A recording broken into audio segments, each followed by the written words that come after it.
All right, welcome back to Calc AB, everybody. Today's topic 2.10. So finding the derivatives of tangent, cotangents, and cosecant functions. So recall derivatives of sine of x and cosine of x that you previously learned. So derivative of sine of x is equal to cosine of x. Derivative of cosine of x is equal to negative sine of x. And again, the easy way to tell you guys to remind these or to remember these are sine of x, cosine of x, and then the next thing would be negative sine of x, negative cosine of x. And again, as you work your way down, that's pretty much the derivative of the functions. All right. And again, it just keeps repeating. So it says, in addition to those, you will have to be very familiar with the derivatives of the other four trigonometric functions. They are provided in the box below. So derivative of tangent of x is equal to secant squared of x. Derivative of cotangent of x is negative cosecant squared of x. And then derivative of secant of x is secant of x times tangent of x. And derivative of cosecant of x is equal to negative cosecant times cotangent.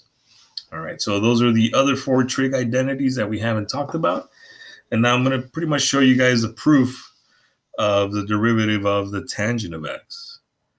So again, recall that from previous courses, is the tangent of x is equal to pretty much the sine of x over cosine of x. So we're going to use that here. So if we want to find the derivative, right? So we're looking for the derivative of the tangent of x.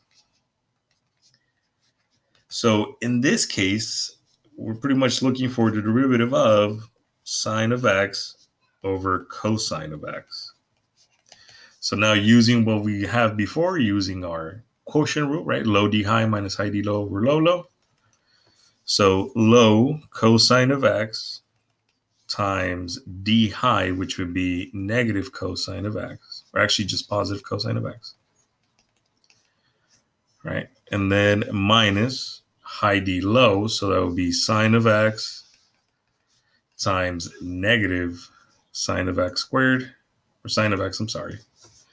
And then everything divided by low low, which would be just cosine of x quantity squared.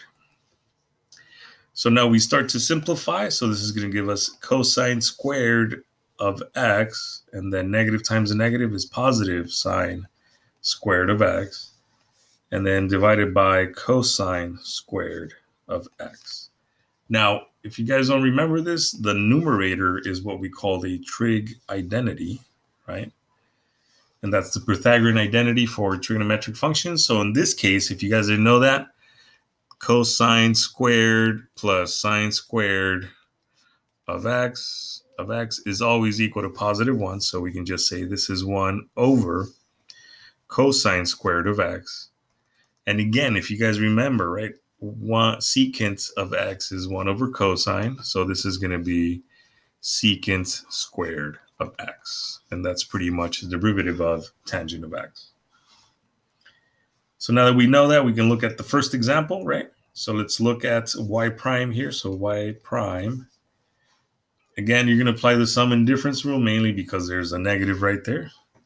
So derivative of x is just positive 1, and then minus derivative of tangent of x. We just proved that secant squared of x, so 1 minus secant squared of x. And you're done. And then for x times secant of x. So now remember, from right here, derivative of secant of x is secant times tangent. So, and if you notice here, we have a product. So make sure you guys write down your product, right? So for that one, we want to set up our fish. So we have f and then g. So this would be f prime, g prime.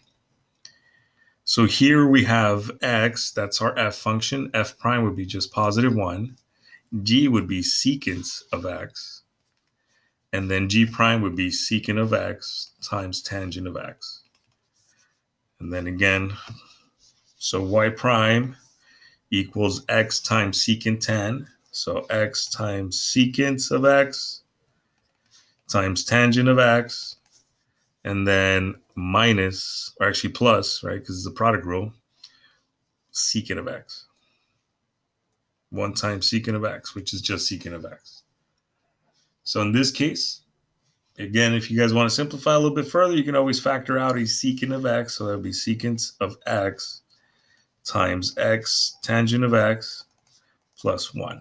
And that would be pretty much your y prime.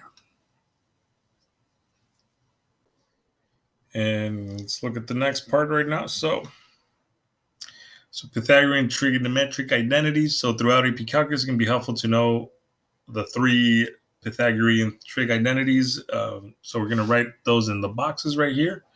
So one of them is like the one I mentioned, that the sine squared of x plus cosine squared of x is equal to positive 1. There's another one that's 1 plus tangent squared of x equals secant squared of x. And then 1 plus cotangent of x equals cosecant squared of x. All right, so we're going to take those into consideration. Make sure you guys write them down somewhere again. So if you notice on this one, we have 1 minus secant squared of x. So you can pretty much like subtract secant squared of x on both sides and then subtract tangent squared of x on both sides. And you guys can get here another one would be just negative 10 squared of x. All right. So using that precise trig identity right here.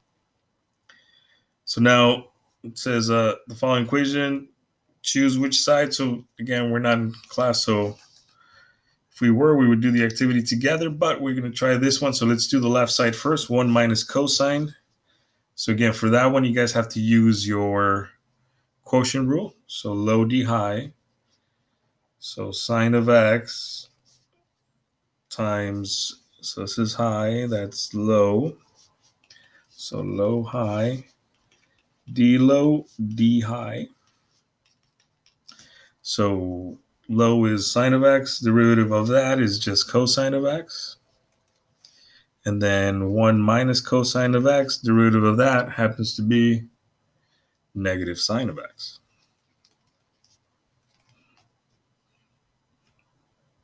No, it's actually positive cosine of x, sine of x, I'm sorry.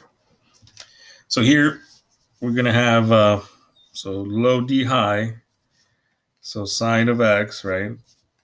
And then minus high d low, 1 minus cosine of x times cosine of x over low low, which in this case happens to be just sine squared of x. So we're going to simplify one more step, and then we're going to find sine squared of x minus cosine of x, right, using the distributive property. And then negative times a negative is a positive. Cosine squared of x, everything over sine squared of x.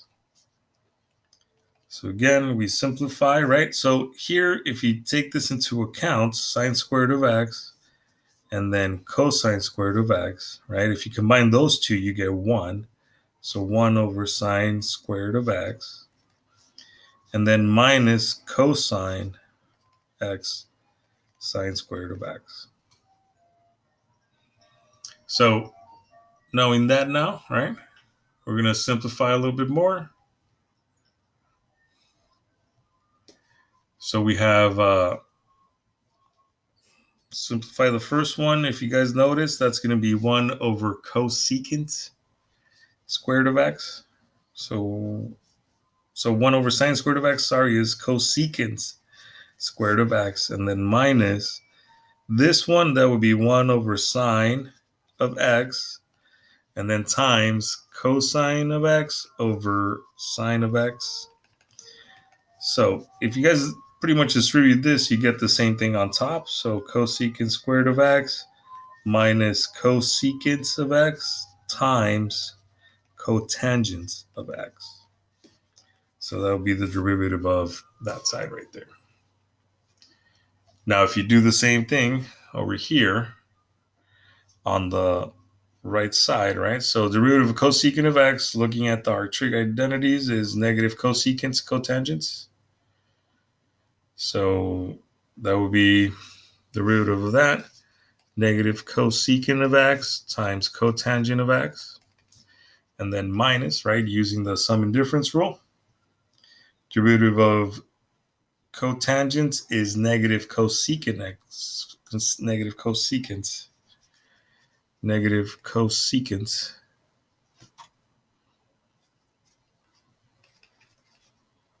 squared, cosecant squared of x as well, sorry. So if you notice here, negative times a negative is a positive, so that's going to give us cosecant squared of x, and then minus cosecant of x times cotangent of x, which is exactly the same thing we got down here.